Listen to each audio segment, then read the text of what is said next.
ചെയ്തത്? പറയൂ പ്രകാശേട്ട, അവൾ എന്തിനാണ് നമ്മളെ പാഠം പഠിപ്പിക്കുന്നത്? അവൾ ആരാണ്?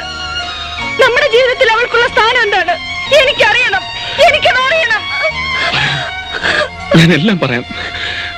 നീ എന്നോട് ക്ഷമിക്കണം, എനിക്ക് മാപ്പ് തരണം. എനിക്കൊരു തെറ്റുപറ്റി. മനഃപൂർവ്വമല്ല, എനിക്ക് അബദ്ധം പറ്റിയാണ്, സത്യം.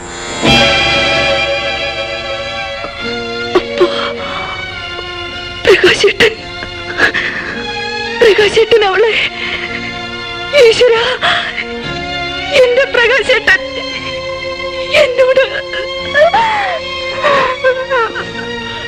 അവൾ എന്നെ വശീകരിച്ച് വഞ്ചിക്കുകയായിരുന്നു.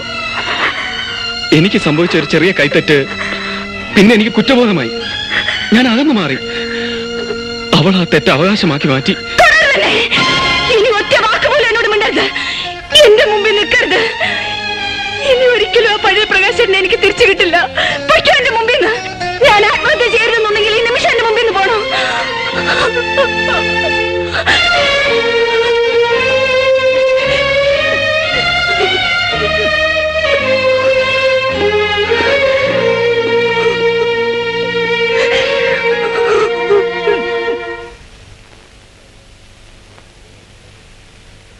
പോലീസിൽ പറഞ്ഞ സംഗതി കൂടുതൽ വഷളാവുകയുള്ളൂ. ചിലപ്പോൾ വാദി പ്രതിയായെന്നും ഇരിക്കും. ധാരാളം പണവും ചെലവാവും. നമുക്ക് നഷ്ടപ്പെടാനുള്ളത് നഷ്ടപ്പെടുകയും ചെയ്യും. സുമതിയുടെ കാര്യം ഓർക്കുമ്പോൾ എനിക്കൊന്നും അറിഞ്ഞൂടാ. നീ സുമതിയെ പറഞ്ഞ് മനസ്സിലാക്കണം. നീ പറഞ്ഞാൽ സുമതി കേൾക്കും. എല്ലാ പെണ്ണുങ്ങളും എന്നെ പോലെയാണെന്നാണോ വിചാരം?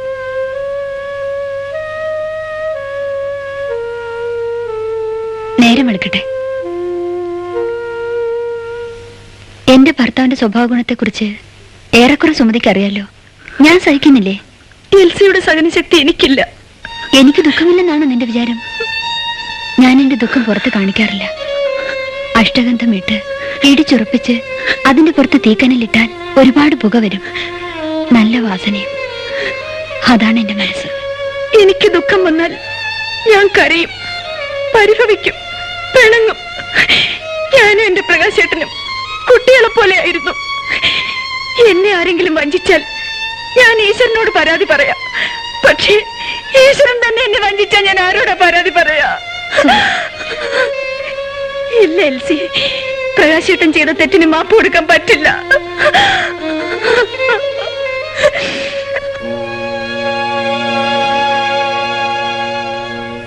ദേഷ്യം വരുമ്പം ഭാര്യ ഭർത്താവിനോടും ഭർത്താവ് ഭാര്യയോടും വീട്ടിൽ നിന്ന് ഇറങ്ങിപ്പോകാൻ പറയും. എന്റെ കാര്യം പറഞ്ഞ ഞങ്ങളുടെ ദാമ്പത്യ പരിപാടിയിലെ ഒരു സ്ഥിരം ഐറ്റമായത്. അതുകൊണ്ട് സുമതി കടുങ്കൈ ഒന്നും ചെയ്യുമെന്ന് എനിക്ക് തോന്നുന്നില്ല. സാറിന് പറ്റിയ അബദ്ധം ഇതാണ്. സാറ് പാലുപോലെ പരിശുദ്ധനായിപ്പോയി. ജീവിതമല്ലേ, തെറ്റുപറ്റും.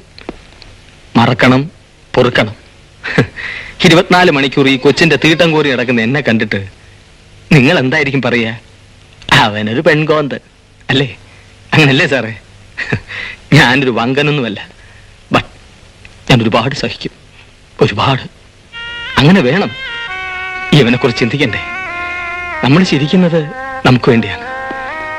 പക്ഷെ നമ്മൾ കരയുന്നതും എന്ത് സഹിക്കുന്നതും നമുക്ക് വേണ്ടി അല്ല, അടുത്ത തലമുറയ്ക്ക് വേണ്ടിയാണ്.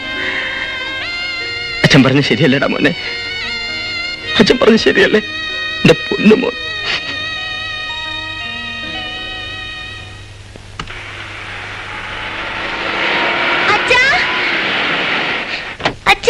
അമ്മ പോയി, പെട്ടി കൊണ്ടാ പോയത്.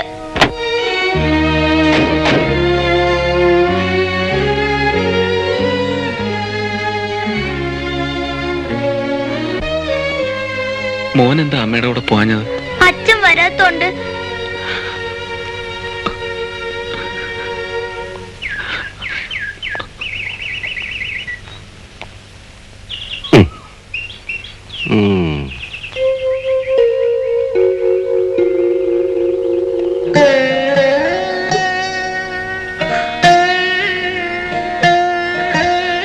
എന്താ മോളെ തനിച്ച്? ഉണ്ണിക്കുട്ടൻ എവിടെ?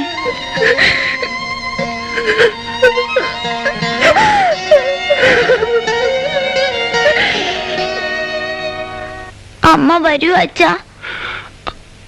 വരും മോനെ, തീർച്ചയായും വരും. മോൻ ഉറങ്ങിക്കോ.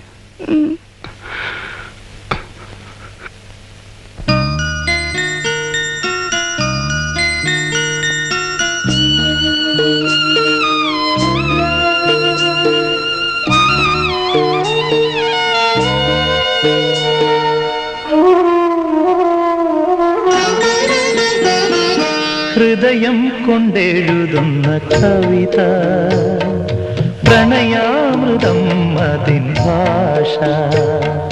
ഹൃദയം കൊണ്ടെഴുതുന്ന കവിത, പ്രണയാമൃതം അതിൻ ഭാഷ. അർത്ഥം അനർത്ഥമായി കാണാതിരുന്ന, അക്ഷരത്തെറ്റു വരുത്താതിരുന്ന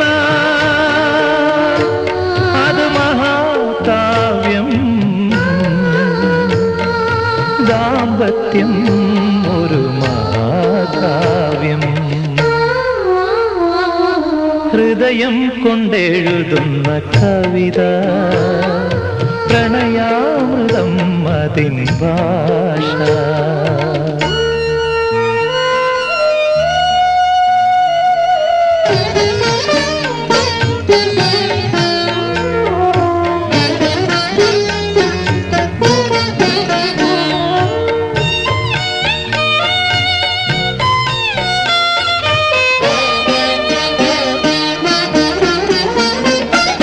പതറാതെ പാടിയ നാവുകളുണ്ടോ, ഇടറാതെ ആടിയ പാദങ്ങളുണ്ടോ? തെറ്റും രാഗം പിഴയ്ക്കും താളം, തെറ്റും രാഗം പിഴയ്ക്കും താളം. തിരുത്തലിലൂടെ തുടരും പ്രവാഹം, ഈ ജീവഗാന പ്രവാഹം. ഹൃദയം കൊണ്ടെഴുതുന്ന കവിത, പ്രണയാമൃതം അതിൻ ഭാഷ.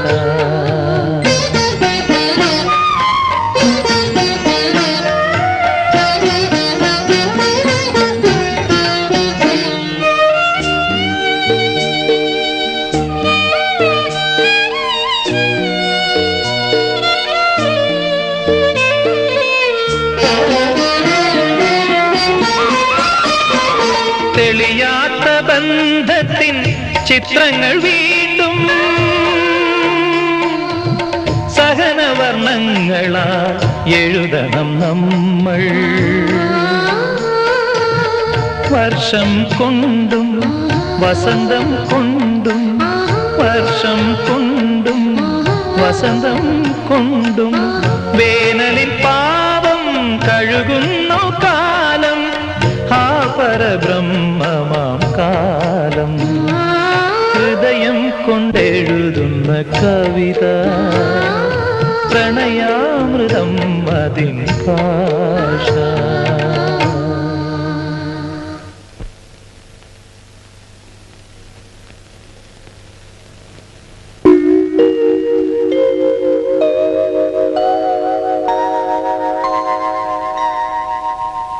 അമ്മ ഇനി എന്തൊക്കെ പറഞ്ഞാലും എനിക്കത് മറക്കാനോ പൊറുക്കാനോ കഴിയില്ല.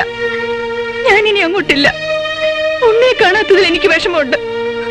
സാരമില്ല, എന്റെ വിധി ഏതായിരിക്കും. ആ ഫ്രണ്ട് ഞാൻ കോടതി കയറ്റും. അവനെ ഞാൻ ഒരു പാഠം പഠിപ്പിക്കും. 5 ലക്ഷം രൂപ ഡിപ്പോസിറ്റ് മേടിച്ചു കൊടുത്താ അവനെ ബാങ്കിൽ കയറ്റത്. എന്റെ മോളെ എനിക്കറിയാം, അതുപോലെ എന്റെ മരുമോനെ എനിക്കറിയാം. അവനൊരു തെറ്റ് പറ്റിക്കാണും, ഒരേ ഒരു തെറ്റ്, ഏത് പുരുഷനും പറ്റാവുന്ന തെറ്റ്. മോളെ, നിനക്ക് മനസാക്ഷി ഉണ്ടെങ്കിൽ ഇതുവരെ അവൻ ചെയ്ത നന്മകൾ ഓർത്ത് ഈ തെറ്റ് മറക്കണം. മനസാക്ഷി ഉള്ളതുകൊണ്ടാണ് എനിക്കത് മറക്കാൻ കഴിയാത്തത്. എനിക്ക് അഭിമാനമുണ്ട്.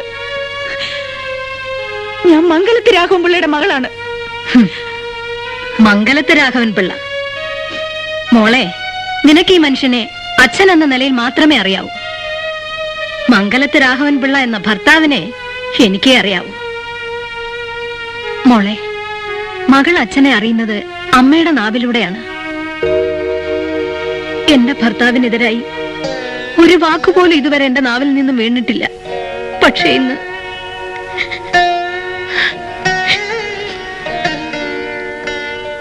പോകരുത്.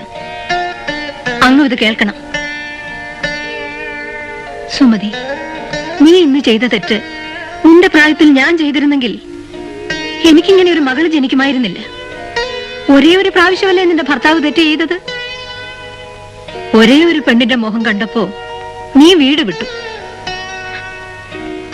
ഓരോ ദിവസവും ഓരോ പെണ്ണിന്റെ മുഖം കണ്ടിട്ടുള്ള നിന്റെ അമ്മയെ കുറിച്ച് നീ അറിയണം.